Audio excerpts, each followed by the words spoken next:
TK. Everyone's featuring someone. That's what we do in the New Zealand music biz. It's 15 minutes past 8. The Radio Wammo Breakfast. Issues of the day under T-Radar. Issues of the day. Joining us via live Skype video feed. It is T-Radar this morning T-Radar.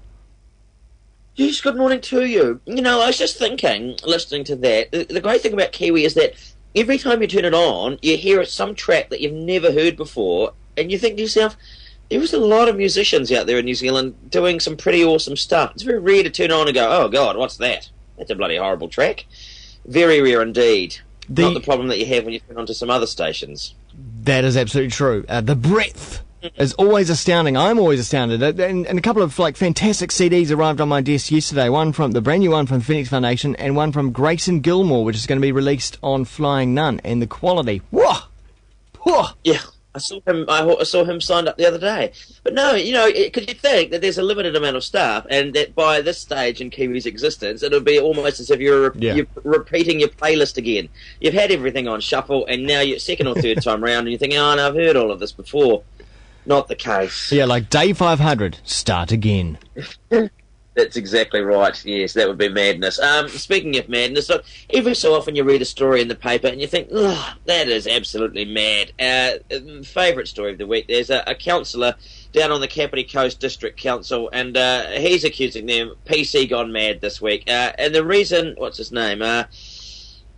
Councillor Tony Jack, he's absolutely livid. His face is pulsating with anger. His vein, because the Kapiti Coast District Council had the opportunity to begin using Macron on words and place names, and he says this is absolutely ludicrous. So just to reiterate, they're using macrons on place names. No, can you describe what a macron is? Yeah, essentially what you do with a macron, you put it over a vowel, and it indicates that it's a longer vowel. Because obviously in Maori, if you've got an A, or an I, or an E, or an O, or a U, that could be a long A. For example, it could be Kapiti instead of Kapiti, and so it indicates that there's a longer vowel. The French use them a lot. Sometimes when Maori are translating words, they would put a double A in to show that that is a longer A. So essentially, it's just to show you the correct way to pronounce a word. Very, very helpful for non-speakers of Reo to say, hey, okay, that's a longer vowel, and so the pronunciation is probably more likely to be this. And so this chap is livid. He's absolutely unhappy this is going on. Livid, absolutely. Says it's PC gone mad, which is not. It's just a general sort of quite a helpful thing for anyone who wants to be able to pronounce language correctly. It strikes me, I don't know why he thinks this is madness. Maybe he thinks that the printing budget for any documents printed by the council is going to go through the roof. All of that extra ink they have to use to put those macrons on. I don't know. But nonetheless, quite a good system, I thought. But you're always going to get someone out there who finds offence with something like this, and just, you think, come on, are there not more important things to think about than whether or not people are using a macron? What, more important things like John Key wearing a hoodie on Anzac Day? Yes, John Key over at Gallipoli. The fact that he put a hoodie on, that seemed to justify an entire article in the New Zealand Herald, including them going out and finding quotes from people like Denise Lestrange Corbet, fashion designer from World. What does she say? A lot of banks would say don't wear a hooded sweatshirt because bank robbers wear them. And she said, I can understand it's cold there, but as Prime Minister, he should have worn a nice black New Zealand merino wool coat. Quite possibly the case, but apparently it wasn't his hoodie. It must have been a bit chilly. Some wonderful person there had said, look, there's the Prime Minister. It looks a bit cold. Would you like to wear a hoodie? And John Key, being the affable kind of guy, he went, yeah, yes, I will. I'll put that on. Yeah. And there he was. I think bloody awesome. Prime Minister of New Zealand over at Gallipoli, hoodie pulled it over his head. That is pretty cool. What about... There are some pretty... Are you a hoodie wearer? Yeah, I am occasionally. Not. I'm not a weekday hoodie wearer. I'm a weekend hoodie wearer. I don't know what that says. Yeah, I don't know what does a weekday hoodie wearer says. I have no job. I don't know. They've got the stigma. Look at that. See, I've immediately stigmatised the hoodie wearers as being perhaps an unemployed rebel. It says failing that, people who work in the evenings. Yeah, it says I'm up to no good. I'm probably off down to the local shopping centre. For no good. Yes, where I loiter around outside because I can't wear my hoodie inside. Yeah. banned. 500 days away from the RWC. Yes, I'm thinking of spending the entire day making an advent calendar where I'm going to get a whole post-it notes, number from 500 down to 1, put them on the wall, and then every day now I try to remember to pull them off to remind me just how close the Rugby World Cup is. But because of this, whitebait fritters and 50 dozen oysters are being served up at a parliamentary function. Does the taxpayers' expense for this event know no bounds? What's 50 dozen oysters?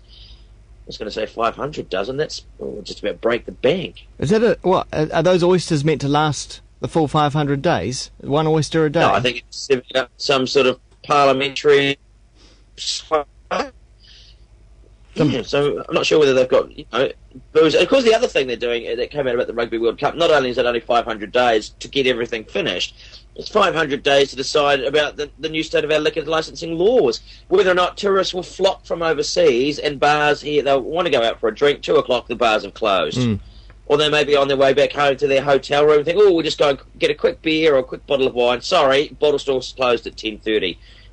The government's coming in and saying, well, no, we probably won't be doing that because it's going to be party central down here in New Zealand. Well, it's been party central for the last few years and it's resulted in footpaths running with urine and vomit. So we'll have to wait and see what they do with those laws. Or in fact, is alcohol going to be more expensive, significantly more expensive with a higher tax? Isn't it 50%? They're thinking of touting up the excise tax on alcohol. Wow. I think it's already about, what is it, already about 40% of the cost of alcohol, I think, so it's going to make it even more expensive, which I'm not entirely sure that's going to be an overly good thing. I mean, economically, the government will raise more revenue, but if there's a glut of wine on the market, apparently there is, let's say a couple of weeks ago, 20 or 30 more vineyards for sale down in the Nelson Marlborough region because they simply cannot make ends meet. They produce too much wine. Yeah, isn't it also going to force people? Well, not force them, but because no one's forced, no one's getting put in their hand behind their back. But people are going to start getting into the old home brew, much like yourself, much like I am. They may well do. There could be people all around the country setting themselves up with little stills, looking on Trade Me for various bits and pieces, temperature reduction systems and mash tanks and all of those things, to set themselves up with some beer that obviously they won't be allowed to sell, but they will be able to give away to friends. And when you're a home brewer, as you would well know, Wammo, the number of friends you have substantially increases relative to the quality of your home brew. Yeah. How's yours? Not bad. Well, hopefully I've got a brew on at the moment, and I must say I visited a local brewery and managed to acquire a bit of mash, you see, and so that's currently fermenting at home as we speak. So no doubt the quality it would have gone up at least 1,000,000,000% from my previous brews. Yes, from one of those little sort of like the instant noodle sachets that you get. Yeah. Yes, well, don't do much of it because we want to see your lithe figure expanding grotesquely around the middle, as seems to be the case with the rest of us. Apparently we've got an incredibly high rate of obesity, and someone did a study and said, well, it's no surprise. We eat a lot of fat food and we spend a lot of time in our cars driving. Someone paid for that study, apparently. World Health Organization organizer, he was involved with it.